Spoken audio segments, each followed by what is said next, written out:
अपन यहाँ पे tally open कर लेते हैं।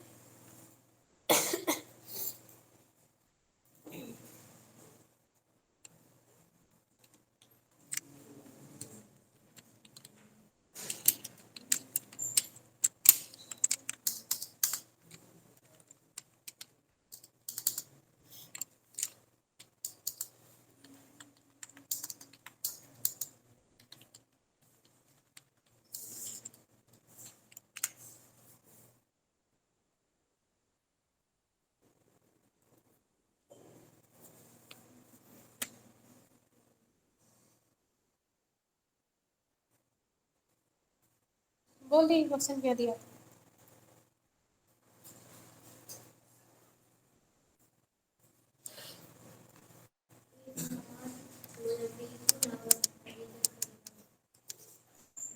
फर्नीचर परचेज कर रहे हैं तो ये बताइए, पहले डेट का कैलकुलेशन बता दें, चारों एंट्री फिर साथ में बता दें, पहले एंट्री बताएं फिर बोल।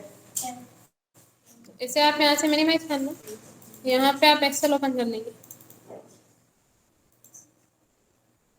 सेल वाला ही ओपन कर लेंगे।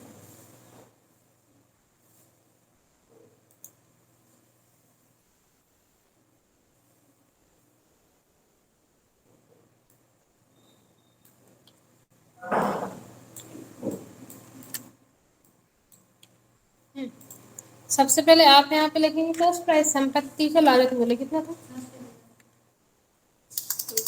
अपन फर्नीचर परचेज कर रहे थे तो संपत्ति का लागत मूल्य था 90,000। आप यहाँ पे डालना cost price 90,000, guarantee warranty 4 year, फिर रेसिडियल वैल्यू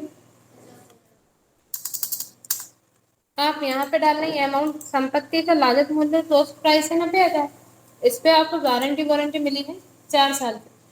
फिर रेसिडियल वैल्यू है इसकी 50,000, 4 साल बाद ये संपत्ति 50,000 में चली जाएगी, तो रेसिडियल वैल्यू है 50,000। फिर आप यहाँ पे निकालेंगे डेप, डेप आप कितने अमाउंट पे लाएंगे, इसके लिए आप इक्वल लगाते हैं कॉस्ट प्राइस का सेल एड्रेस माइनस कर देंगे रेसिडियल वैल्यू, एंटर करेंगे तो यहाँ पे डेप का अमाउंट आ जाए। अब डेप कितने पे लाएंगे, 40,000। अब आपको यहाँ पे निकालना है पर ईयर डेप, 1 साल में इस संपत्ति पे कितना डेप लगेगा, इसके लिए आप इक्वल लगाते हैं डेप का सेल एड्रेस डिवाइड कर देंगे गारंटी वारंटी, एंटर करेंगे तो यहाँ पे पर ईयर डेप आ जाएगा। इस संपत्ति में 1 साल में डेप लगेगा 10,000।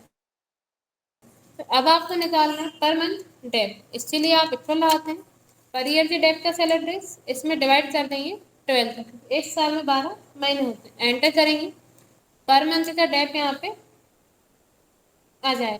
फिर आप यहाँ पे निकालते हैं पर डे डेप, इसके लिए आप इक्वल लाएंगे पर ईयर डेप का सेल एड्रेस डिवाइड कर देंगे 365, 1 साल में 365 दिन होते हैं, आप इसे डिवाइड करना 365 से, एंटर करेंगे तो यहाँ पे पर डे का डेप आ जाएगा। अब आपको यहाँ पे निकालना है यूज डे, आपने संपत्ति परचेज की जिसका लागत मूल्य था 90,000, गारंटी वारंटी आपको मिली है 4 साल की, 4 साल बाद ये संपत्ति 50,000 चली जाएगी। आप डेप कितने पे लाएंगे, इन दोनों के बीच का जो डिफरेंस है 90,000 में से आप 50,000 माइनस कर देंगे, अमाउंट कितना आएगा 40,000, 40,000 आएगा। डेप कितने पे लाएंगे आप 40,000, इस संपत्ति पे 1 साल में डेप लगेगा 10,000, 1 महीने में 8,000, सॉरी 833, और 1 दिन का 27 रुपये। अब आपको यहाँ पे निकालना यूज डे, कितने दिन आपने इस संपत्ति का यूज किया है, अपन ने इसे परचेज कब किया था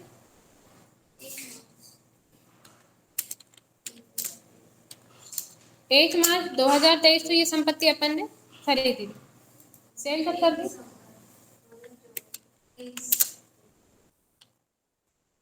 1 मार्च 2023 को अपन ने ये फर्नीचर खरीदा था और 1 दिसंबर 2023 को इसे सेल कर दिया, तो कितने दिन अपन ने इस संपत्ति का यूज किया है, उसके लिए आप यहाँ पे निकालते हैं यूज डेट, इसके लिए आप इक्वल लाना जिस डेट में आप इस संपत्ति को बेच रहे हैं, कब बेच रहे हैं 1 दिसंबर 2023, इसका सेल एड्रेस माइनस कर देंगे जिस डेट में आपने ये संपत्ति परचेज की थी, कब खरीदी थी 1 मार्च 2023 को, एंटर करेंगे तो यहाँ पे डे निकल आएंगे, कितने दिन यूज किया है 275 दिन, 275 डेज यूज किया है आपने इसका।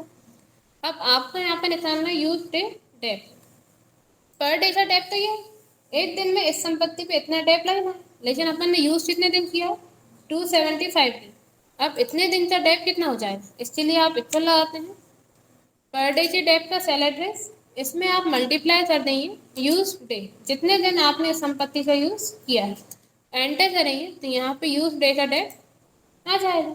कितना डेप लाएगा, 275 दिन का 7534। अब इतना आप इस पर डेप लाएंगे, डेप लाने के बाद अपन इस संपत्ति को बेच देंगे।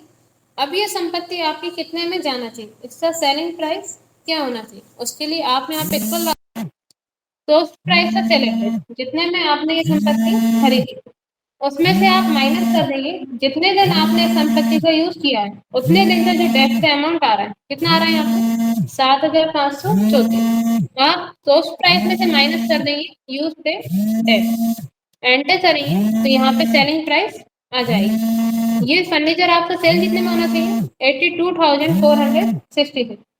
यहाँ पे आप लिखते हैं net selling price.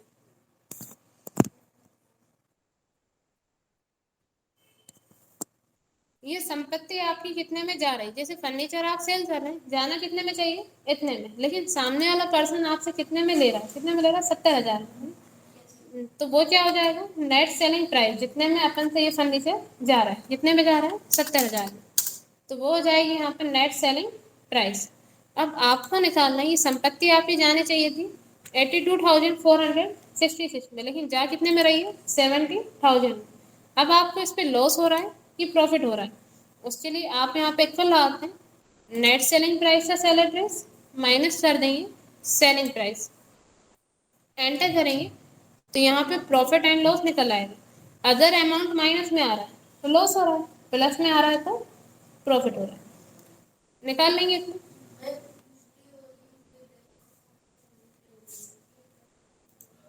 Use day निकालने के लिए आप यहाँ पे इक्वल लगाते हैं जिस डेट में आप ये संपत्ति बेच रहे हैं उसका सेल एड्रेस माइनस कर देना जब आपने ये संपत्ति परचेज की थी, एंटर करेंगे तो यहाँ पे यूज डे निकल आएंगे। अगर आप फॉर्मूला उल्टा लगाते हैं, जब आपने परचेज की थी उसका सेल एड्रेस लेने के बाद आप उसमें से अगर माइनस करते हैं जब आप ये संपत्ति सेल कर रहे हैं, तो अमाउंट यहाँ पे माइनस में आएगा। अगर आप फॉर्मूला ऐसा लगाते हैं तो अमाउंट यहाँ पे माइनस में आएगा, फिर पूरा अमाउंट आपका यहाँ पे माइनस में आ जाएगा। इसलिए आप यहाँ पे फॉर्मूला लगाना, जब आप इसे सेल कर रहे हैं उसमें से आप माइनस कर देंगे जिस डेट में आपने ये परचेज किया, तो अमाउंट यहाँ पे प्लस में आ जाएगा। और यूज डे का डेप निकालने के लिए आप पर डे के डेप में मल्टीप्लाई कर देना यूज डे में, जितने दिन आपने इस फर्नीचर का यूज किया है। चलिए इतना करने के अपन चलते हैं टैली। ठीक, सबसे पहले अपन 1 मार्च 2023 को फर्नीचर परचेज कर रहे हैं। आप यहाँ पे वाउचर एंट्री भी जाएंगे, एंट्री करेंगे पेमेंट वाउचर में, क्योंकि अपन क्या परचेज कर रहे हैं, फर्नीचर संपत्ति है।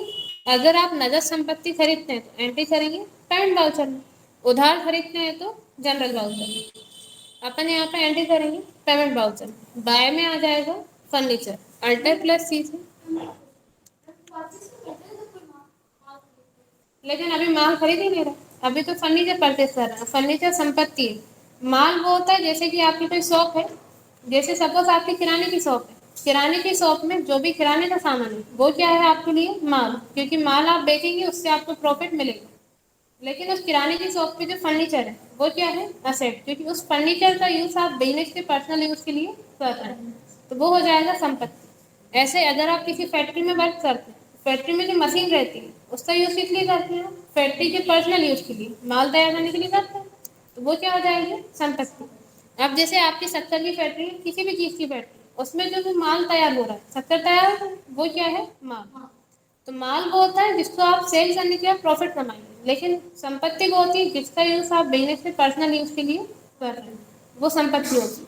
अगर आप माल खरीदते हैं तो माल उधार हो चाहे नगद हो, ट्रांजेक्शन किसी भी माध्यम से, एंट्री आप परचेज वाउचर करते हैं। लेकिन अभी अपन फर्नीचर परचेज कर रहे हैं जो कि संपत्ति है, असेट है। अगर आप असेट परचेज करते हैं और नगद है तो पेमेंट वाउचर, उधार है तो जनरल वाउचर। अब फर्नीचर परचेज कर रहे हैं तो बिजनेस में फर्नीचर आ रहा है तो बाय में आ जाएगा फर्नीचर, अल्टर प्लस सी से आप यहाँ पे फर्नीचर से लेकर बना लेंगे।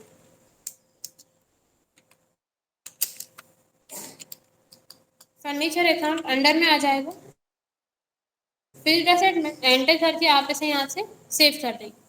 पेमेंट वाउचर में